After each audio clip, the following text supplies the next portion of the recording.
Good people are treated badly for one reason. They allow it. They stay quiet. They forgive. They tell themselves it's not worth it. And every time they do, they lose power.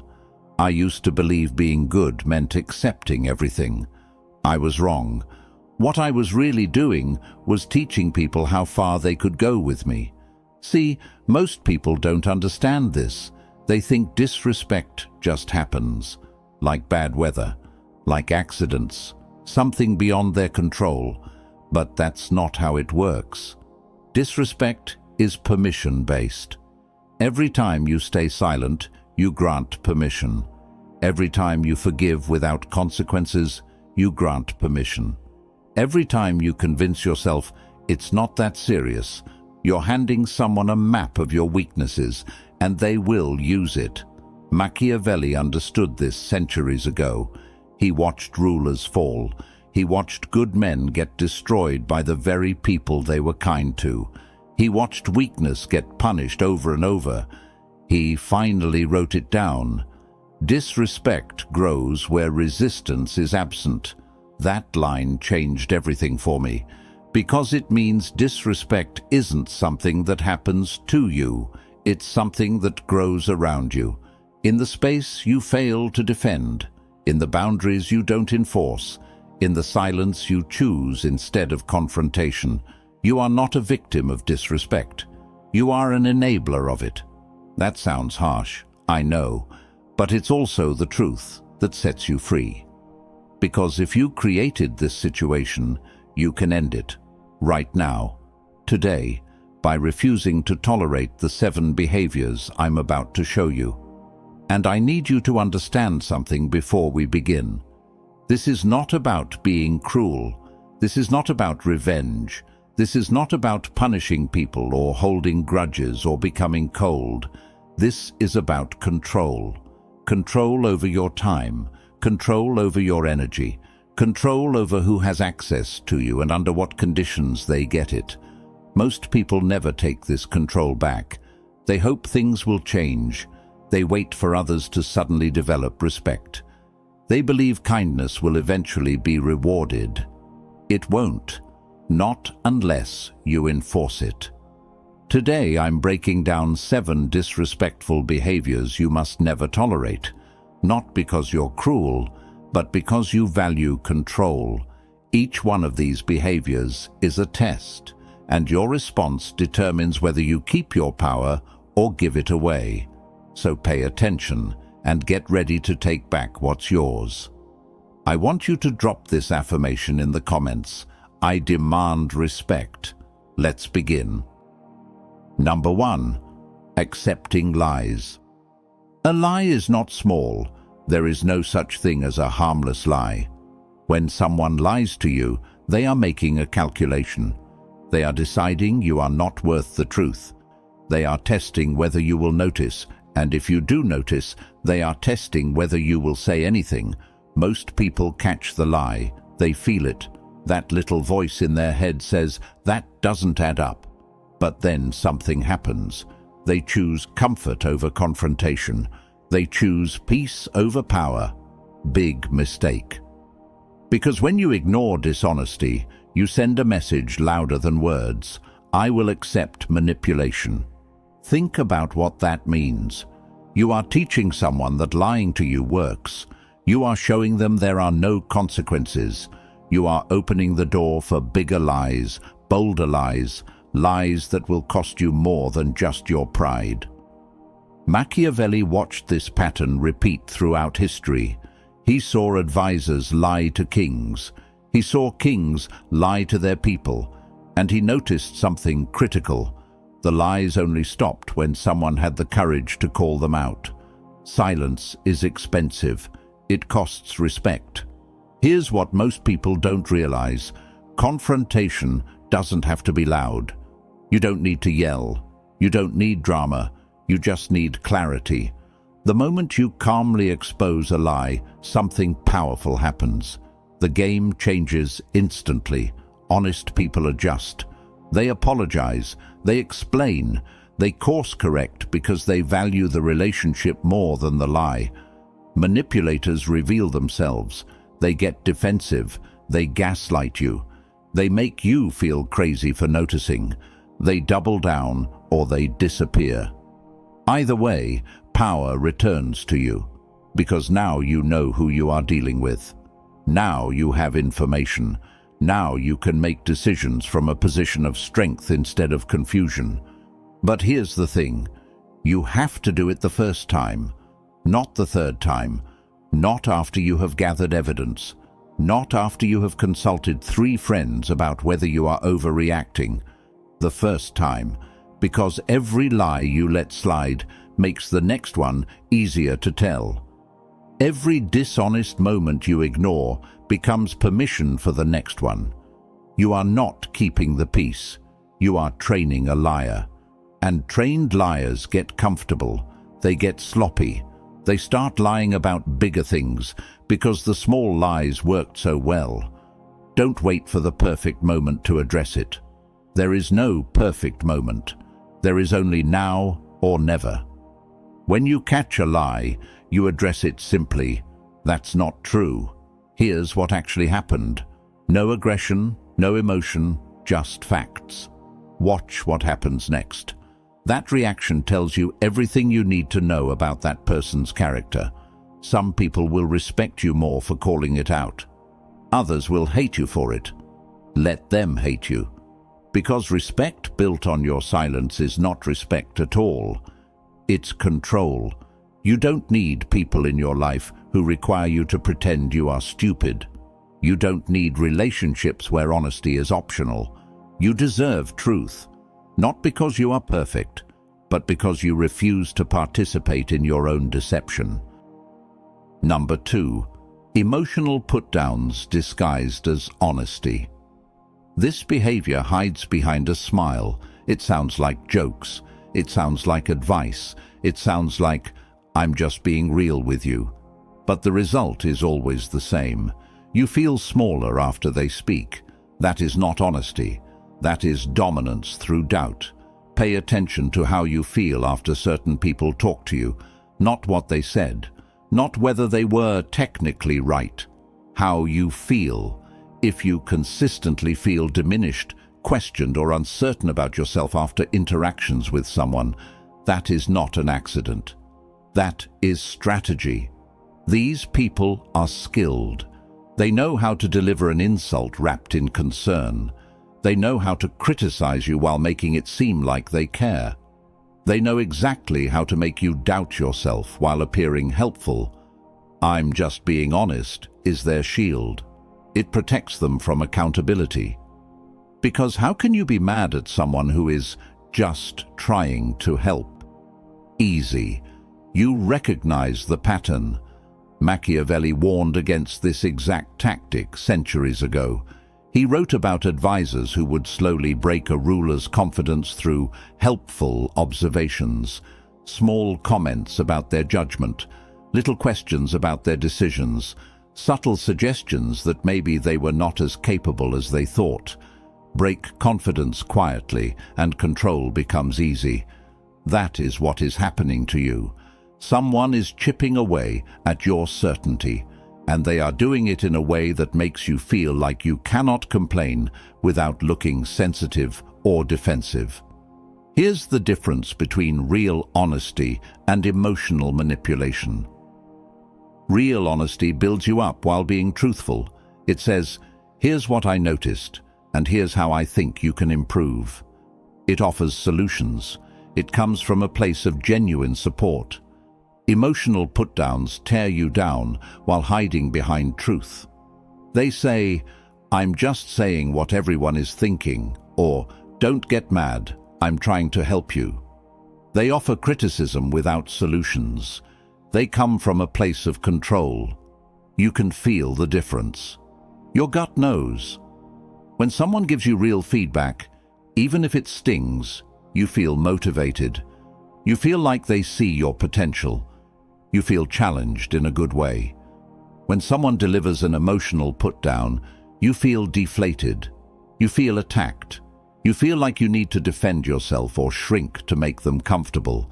Never tolerate language that reduces your certainty about yourself. The moment you recognize this pattern, you have two options. One, warning. That is it. You pull them aside and you say clearly, I need you to speak to me with respect. If you have feedback, deliver it constructively. If you cannot do that, we are done talking. Some people will adjust. They did not realize how they sounded. They will apologize and change their approach. Others will get defensive. They will say you are too sensitive. They will say you cannot handle the truth. Perfect. Now you know exactly who they are. Walk away without guilt, because people who refuse to speak to you with respect do not deserve access to you. Your confidence is not up for negotiation. Your self-worth is not a group decision, and you do not need anyone's permission to remove people who make you feel small. Drop this affirmation in the comments. I protect my peace. Number 3, ignoring boundaries. A boundary is a line in the sand. When someone crosses it, they are not confused. They are not mistaken. They did not forget. They are testing you. Boundaries are interesting because they reveal who people really are. Talk is cheap. Anyone can say they respect you. But boundaries show the truth. When you set a boundary, you are making a statement. This is what I will accept. This is where my limits are. This is the line you do not cross. And then you wait. You watch. You see what they do with that information. Some people honor it immediately. They might not like it. They might wish your boundary was different. But they respect it because they respect you. Others, they test it like a child testing a parent. They push just a little. They cross it accidentally. They act like they forgot. They make excuses. If nothing happens, the message becomes crystal clear. Your rules are optional. And optional rules are not rules at all. They are suggestions, preferences, things people follow when it is convenient and ignore when it is not. Machiavelli said, laws without punishment are useless. The same is true for boundaries. You can set 1,000 boundaries. You can communicate them perfectly. You can explain them with clarity and kindness. But if you do not enforce them, they mean nothing. Here's what enforcement looks like. One warning establishes authority. You see the boundary crossed and you address it immediately. Not with anger, not with emotion, with clarity. You just crossed a boundary I set. That cannot happen again. That is it. Simple, direct, clear. Now you watch their response. Do they apologize and adjust, or do they defend, deflect, or minimize? That response tells you everything, because the second violation is the moment of truth. They now know the boundary exists. They now know you noticed. They now know you communicated it clearly. If they cross it again, they are making a choice. They are choosing their comfort over your boundaries. They are choosing what they want over what you need. The second violation ends access. Not eventually. Not after another conversation.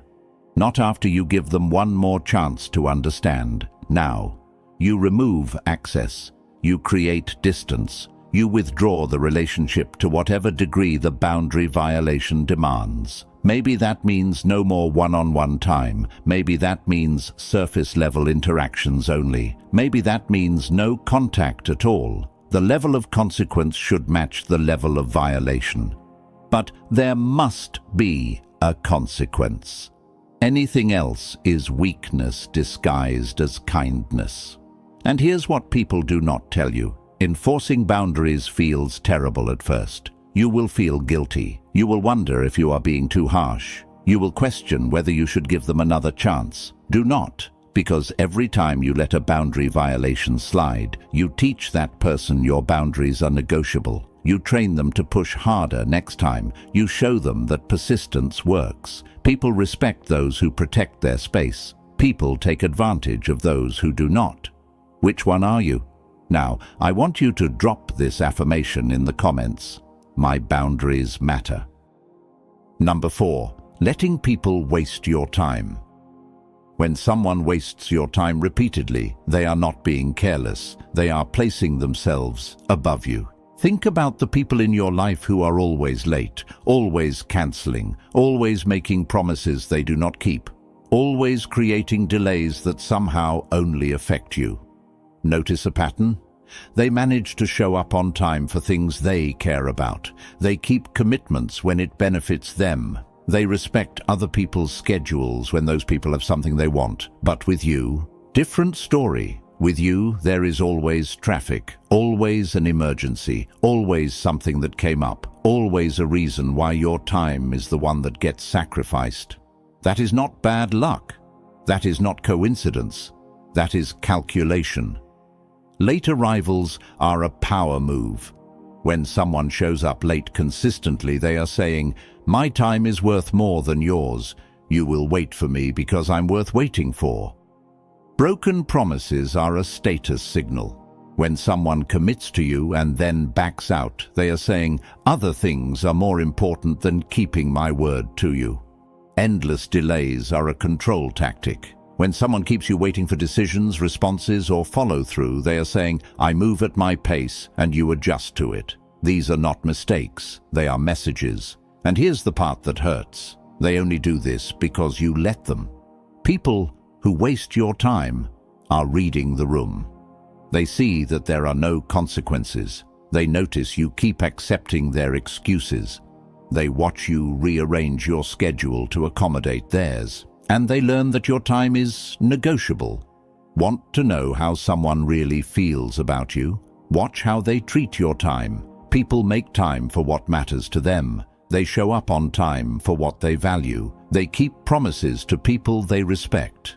If someone consistently wastes your time, they are showing you exactly where you rank in their priorities. Believe them. You correct it once, just once. You say calmly, "I need you to respect my time. If you commit to something, I need you to follow through. If you are going to be late, I need advance notice. Otherwise, this doesn't work for me." Clear, direct, fair. Now you watch what happens. Do they adjust their behavior, or do they make more excuses, more promises, more apologies that lead to the same pattern? If it continues, you withdraw. Not dramatically, not angrily. You just stop being available. They ask to meet. You are busy. They want your help. Your schedule is full. They need something. You cannot commit right now.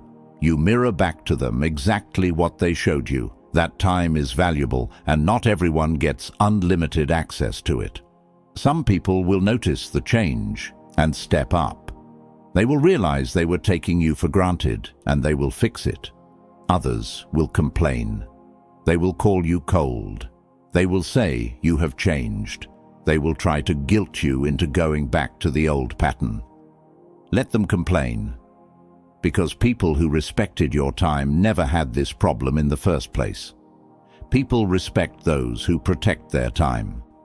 People take advantage of those who do not. Drop this affirmation in the comments. My time is valuable. Number 5. Selective accountability. Watch carefully. They excuse their actions. They criticize yours. Nothing is ever their fault. Everything is always yours. This is not imbalance by accident. This is strategy. Selective accountability is one of the most damaging patterns you can allow in your life. It shows up in relationships, friendships, work environments, and family dynamics. Here's how it works. When they make a mistake, there are reasons. There is context. There are circumstances beyond their control. They were stressed, they were busy, they were going through something. You need to understand where they were coming from. When you make a mistake, there are no excuses. There is no context. There are no circumstances that matter. You should have known better. You should have tried harder. You should have been more aware. See the double standard? They get compassion. You get criticism. They get understanding. You get accountability. They get second chances. You get reminders of past failures. This creates a relationship where one person holds all the power and the other person holds all the blame. And the worst part, they make you feel like this is fair. They make you question yourself. They make you think maybe you are too sensitive, too demanding, too critical. You are not. Machiavelli warned that unequal rules create dominance. When one person plays by different rules than everyone else, they are not just being hypocritical. They are establishing hierarchy. They are placing themselves above accountability. They are placing you below it. And they are doing it so smoothly you might not even notice until you're drowning in guilt for things that were never your fault. Here's how to spot this pattern. Pay attention to apologies. Do they apologize and actually change behavior? Or do they apologize and repeat the same actions? Pay attention to blame distribution. When something goes wrong, who is responsible? Is it always you? Is it never them? Pay attention to standards. Are you held to expectations they do not meet themselves? Do they demand from you what they refuse to give? If the answer to these questions reveals imbalance, you are in a selectively accountable relationship, and you need to get out.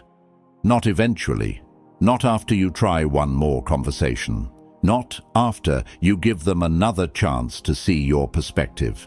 Now, because here's the truth, people who refuse equal accountability will never accept it. You can explain it perfectly. You can give examples. You can point out the exact moments where the standard shifted. They will still find a way to make it your fault. They will say you are keeping score. They will say you are bringing up the past. They will say you are being unfair by expecting them to meet the same standards they demand from you. The mental gymnastics are incredible. Do not waste your energy trying to convince them. Do not exhaust yourself trying to create balance in a relationship where one person benefits from the imbalance. Just leave. Walk away from people who will never hold themselves to the same standards they hold you to. Walk away from relationships where accountability only moves in one direction. Walk away from dynamics where you are always wrong and they are always justified. You deserve partnership, not dictatorship.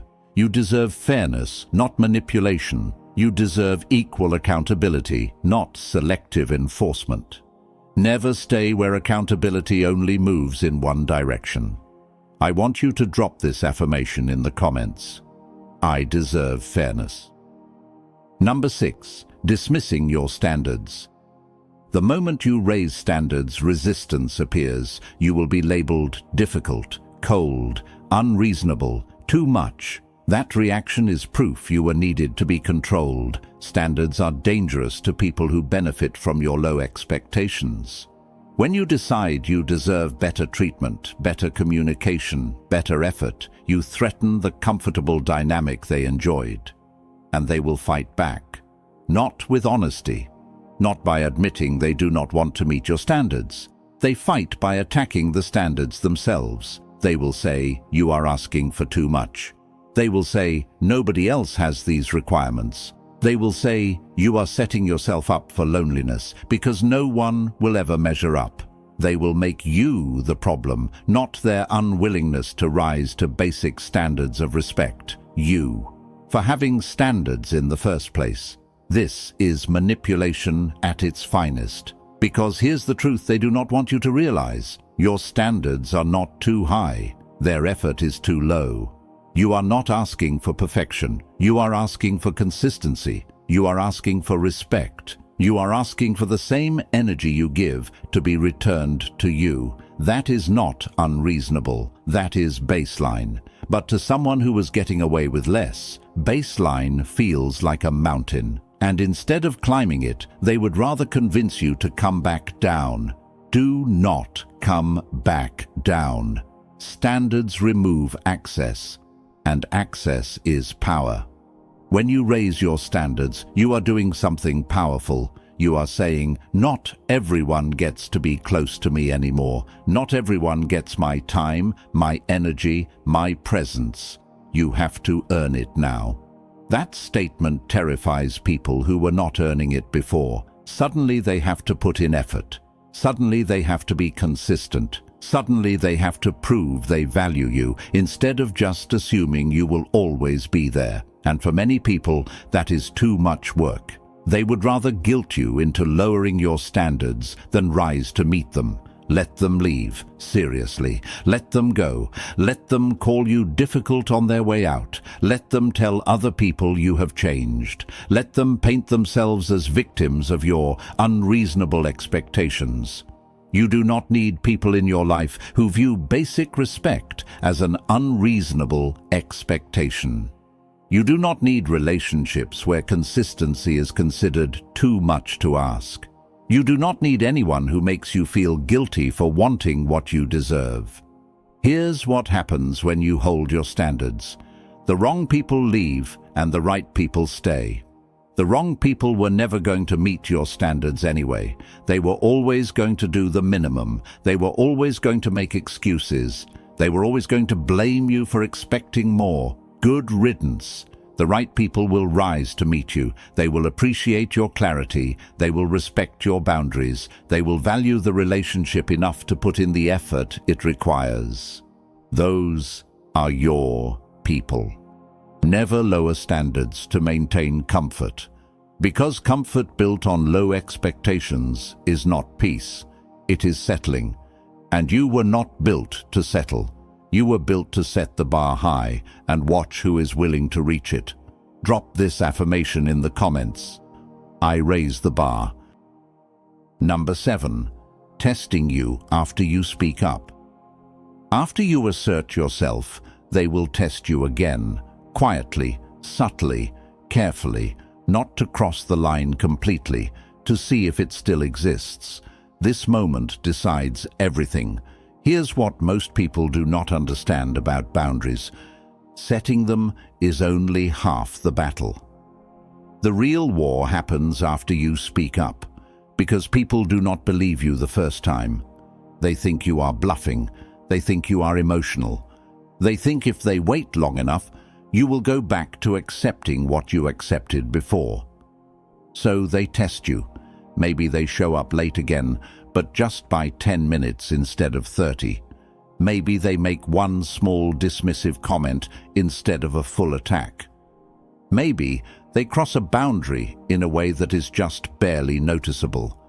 They are checking, they are measuring, they are asking, did you really mean what you said? Or can I still get away with this? Your response to this test determines the entire future of that relationship. If you let it pass, disrespect becomes permanent. Because now they know your words do not match your actions. They know you will talk about boundaries, but not enforce them. They know you will speak up, but eventually back down. And once they know that, they own you. They will push further next time. They will cross bigger boundaries. They will disrespect you in more obvious ways. Because you taught them that consequences are not real. But if you enforce consequences, it ends. Right there, in that moment. They test you by showing up late. You leave. You do not wait. You do not give them just this once. You leave, and you let them know why. They test you with a dismissive comment. You address it immediately.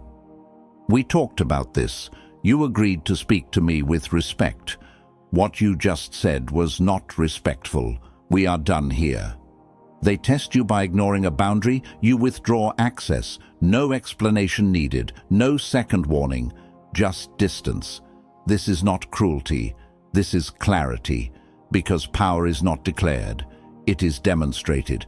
You can tell people all day long what you will and will not accept. You can set boundaries until you are exhausted. You can communicate your needs with perfect precision. None of it matters until you show them you meant it. Action is the only language that manipulators understand. Words are just noise to them. Promises are just sounds. Boundaries are just suggestions. But consequences are real. When you enforce a boundary after someone tests it, you send an unmistakable message. I meant what I said. Try me again and find out what happens.